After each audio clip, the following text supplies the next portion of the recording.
এখন এই স্কয়ারটা যদি 4 কে দেই 16 আসে, m কে দিলে m স্কয়ার। তাহলে এই যে অঙ্কটা আছে সরলটা, সেইটার উত্তর হচ্ছে 16 m স্কয়ার।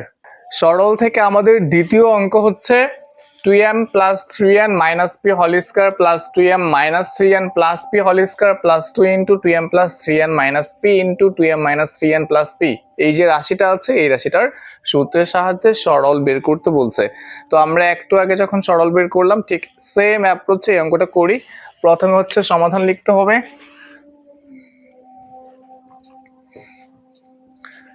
আমরা জানি সরলের যে অঙ্কগুলো আছে সেইখানে রাশিগুলো অনেক বড় বড় করা থাকে, এই জন্য অঙ্কটা ধরি লিখে শুরু করতে হয়। ঠিক আছে, তাহলে আমরা সমাধান লেখার পরে প্রথমে লিখবো ধরি।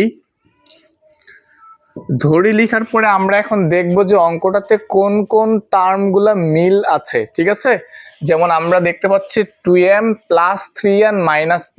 এই যে প্রথমে যেটা লেখা আছে সেটা আগে লিখতে হবে 2m plus 3n minus P, এইটাকে আমি এ ধরলাম।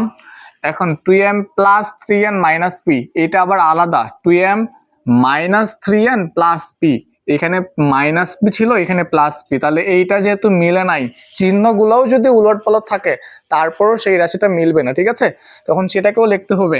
তাহলে 2m minus 3n plus P এটাকেও লিখে ফেলি, 2m minus 3n plus P এইটাকে আমরা বি ধরলাম।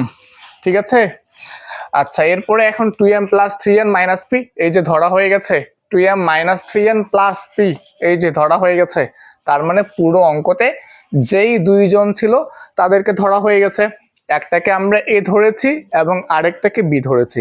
আমরা জানি যে যখন আমাদের রাশিগুলোকে ধরা শেষ হবে এরপর আমাদের লিখতে হবে অতএব প্রদত্ত রাশি। প্রদত্ত রাশি লেখার পরে এই যে অঙ্কটা দেখছো এই অঙ্কটা দেখে দেখে আমাদেরকে আমরা যে ধরেছিলাম রাশিগুলোকে সেই বসা মানগুলো ধরা মানগুলো বসাইতে হবে। ঠিক আছে, তাহলে প্রথমে 2m plus 3n minus P আছে, তোমরা এখন বলো এটাকে আমরা কি মনে করেছিলাম, এটাকে আমরা এ ধরেছিলাম, তাহলে এই পুরো রাশির বদলে আমরা শুধু এ লিখবো, উপরে একটা স্কোয়ার, এরপর এখানে যোগ, এখানে 2m minus 3n plus P এই পুরো রাশিকে আমরা বি ধরেছিলাম, উপরে একটা স্কোয়ার, এরপরে যোগ, এখানে 2 আছে, 2 এর পরে 2m plus 3n minus P এইটুকুকে আমরা এ মনে করেছিলাম, এবং নিচে 2m minus 3n plus P এটাকে আমরা বি মনে করেছিলাম। তাহলে আমরা যেই রাশিগুলোকে ধরেছিলাম সেই রাশিগুলোকে দেখে দেখে ধরা মানগুলোকে উপরের যে অঙ্কটা সেখানে বসাবো, বসানোর পরে দেখব যে এটা কোন সূত্রের সাথে মিলে। এইটা দেখতে সচরাচর কোনো সূত্রের সাথে এখনো মিলতেছে না, মানে আমরা জানি যে a স্কয়ার যোগ 2ab যোগ b স্কয়ার হইলে একটা সূত্র পড়তো, তো আমরা কি করব এই 2ab টাকে মাঝখানে নিয়ে আসবো।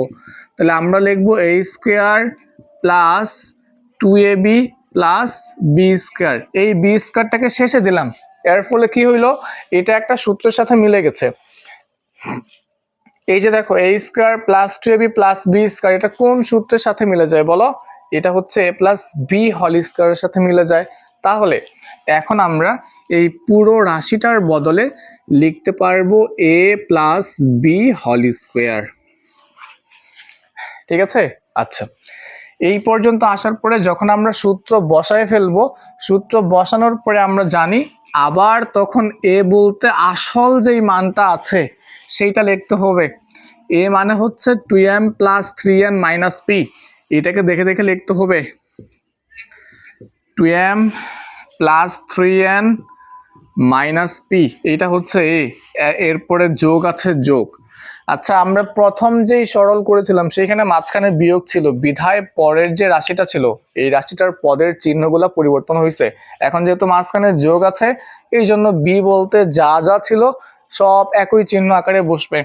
তাহলে বি হচ্ছে 2m plus 3n minus 2m minus 3n plus P, তাহলে লিখো 2m minus 3n plus P, এই যে দুই পাশে ব্র্যাকেট দিয়ে উপরে হোল স্কয়ার। এখন দেখো প্লাস পি আর মাইনাস পি কাটা যায়, ঠিক আছে, তাহলে এখানে 2m আছে, এখানে 2m আছে, তার মানে 2m আর 2m মিলে হবে 4m। এখানে আছে 3n, এখানে আছে -3n, 3n -3n, তাহলে এটাও কাটা যাচ্ছে, 3n -3n কাটা যাচ্ছে। তাহলে শুধু 4m আর তার উপরে স্কোয়ার, শুধু 4m তার উপরে স্কোয়ার। এখন এই স্কোয়ারটা যদি 4 কে দেই 16 আসে, m কে দিলে m স্কোয়ার। তাহলে এই যে অঙ্কটা আছে সরলটা, সেইটার উত্তর হচ্ছে 16m স্কোয়ার।